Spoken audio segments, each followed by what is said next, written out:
Welcome back to the lab, folks. What we have in here is a new item that arrived from Zoyi. I'm not going to go into great detail on it, but we'll have a quick look at it, see what it's all about. So it's an infrared thermography multimeter. That sounds very interesting. It sounds like something I would like to have. Okay, it's got the typical Zoyi user manual. Now I'll leave a link to that down below so you guys can have a look at that to your heart's content. I won't get into it here. Here is the device itself. It comes in a little pouch. And let's reveal it. Okay. It's a nice looking device. It's a nice size. Fits in the hand very easily. Oh, and look at this. For build, Uni-Byte, Zoyi 10th anniversary. It's customized. Very nice. Here's something I noticed on it. Look, let me check something here. Like the spacing here looks right all the way around. So that's right. And look at that. That's right as well. So even the current ranges have standard spacing to the common. That is excellent. Zoyi, thumbs up on that. Keep doing that. Everybody else, look what Zoyi are doing. They're doing the right thing. All right, let's see what else we get in the box here, and then we can get rid of the box. We've got a set of probes here. They're nice, middle-of-the-road probes. They're nice and small, too. I like small probes. And I've got the little jackets on them, so we can expose more of the probe if we want to. Or we can leave that on there for potentially higher cat rating. And it comes with a charging cable. And probably also for firmware upgrades and for taking data off the device. So it's a USB-A to USB-C.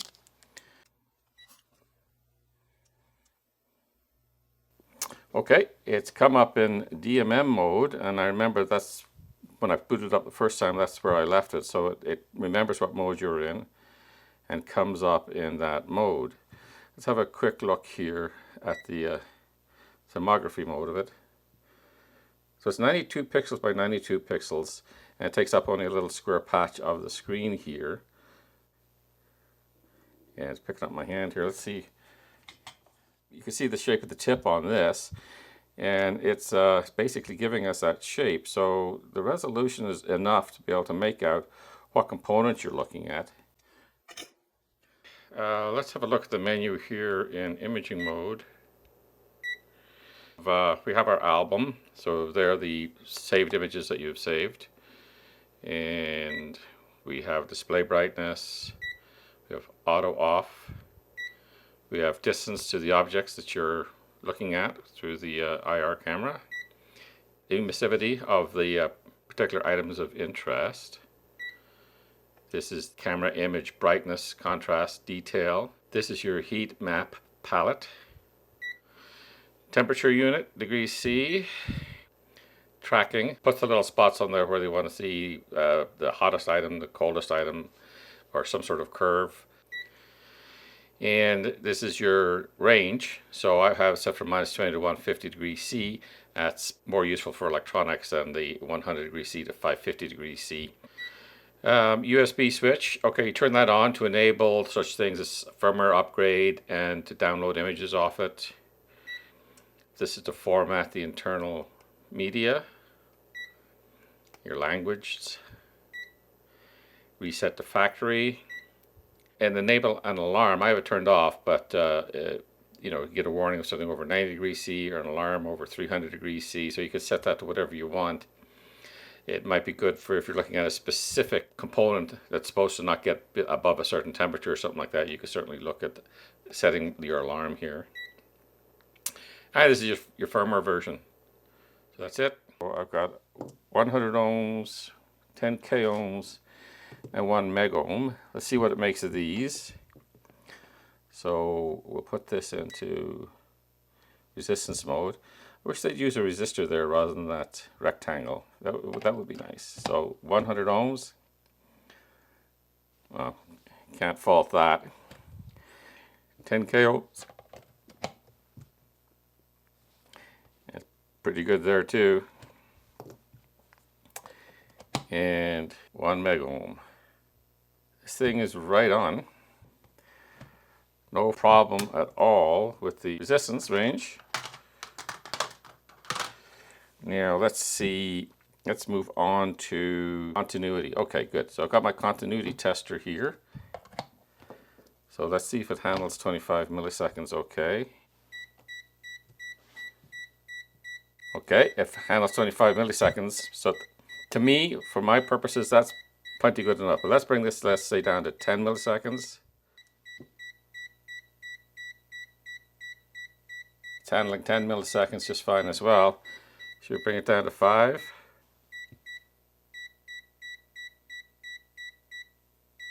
It's missing the odd time at 5. That's pretty respectable. I don't see any problem with that whatsoever. This is a Schottky diode.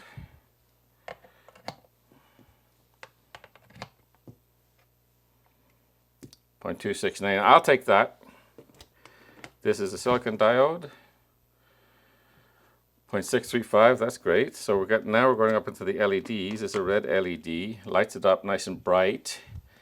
And we're at 1.757. That's pretty good. Here's an amber LED. It lights that one up, and we're at 1.85. That's great. Now we're up in the high voltage diodes. Yeah, let's see what it does with the blue here. Let's try these capacitors here. I think that's the next mode to come up when I press this button. Yes, it is. This one here, I measured it at 103.0.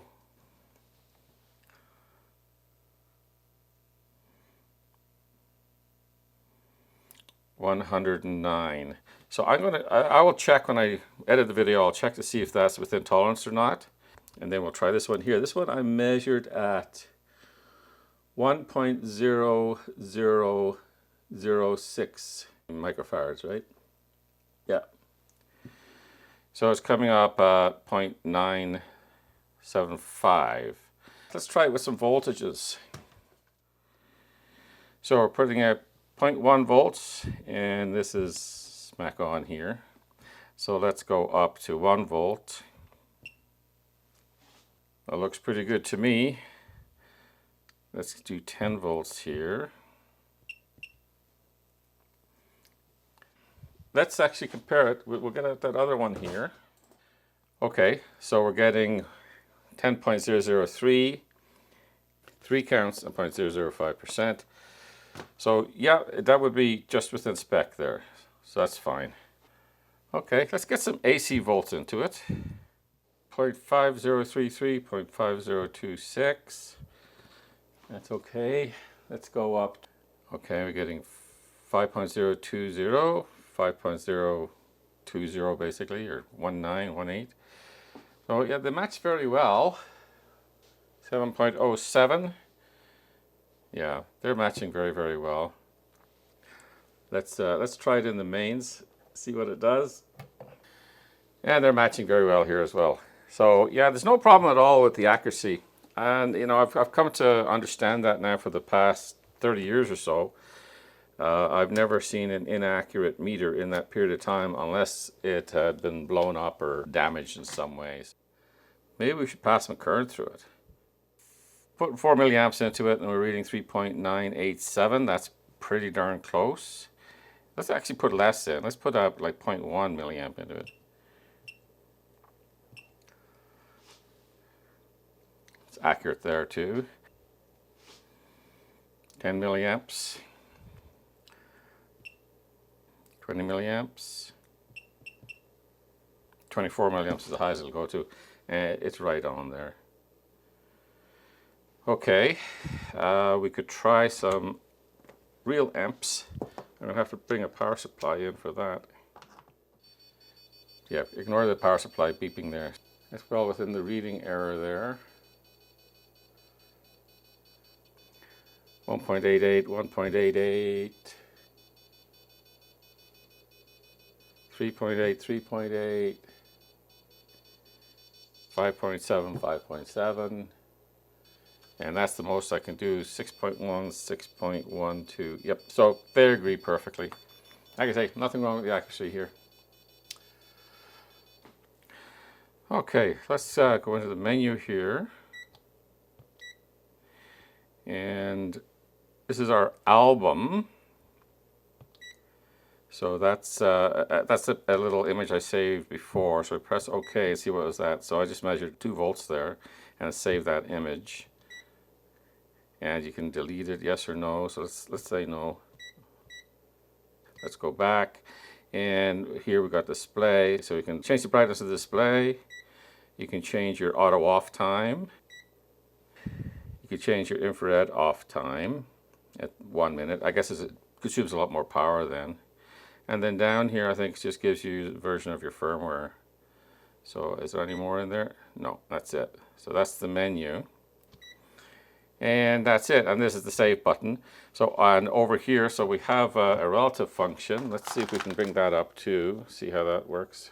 Let's put over DC volts again. We'll put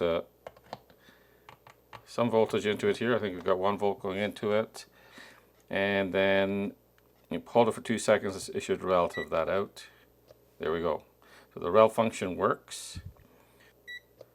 Take that out, and then we can do a hold on it by pressing it quickly, and then it'll hold that value. Very nice.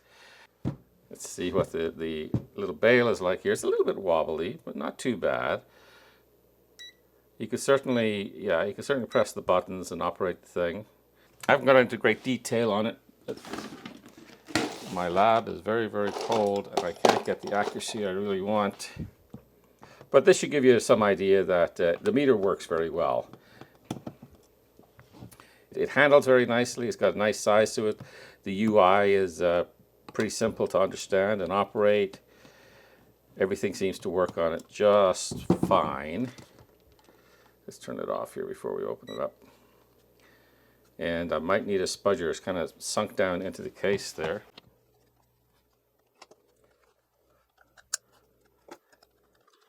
Okay, there we go. We have the infrared sensor is there. Here's the battery. You can disconnect the battery. You'll have to pull the thing out a little bit better here to have a look at it. It's got nice separation in here.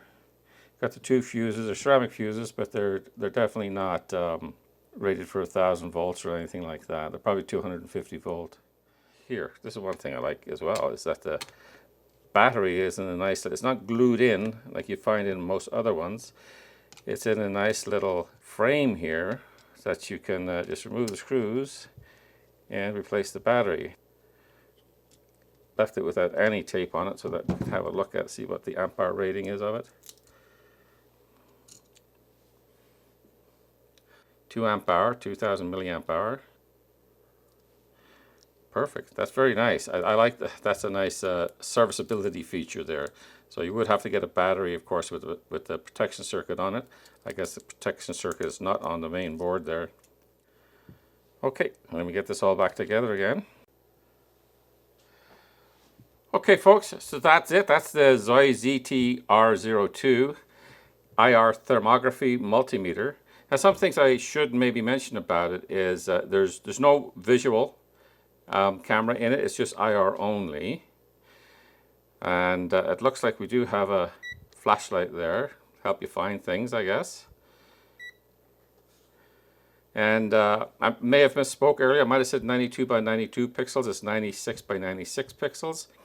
So it is, to me, it's a very handy instrument to have on your bench.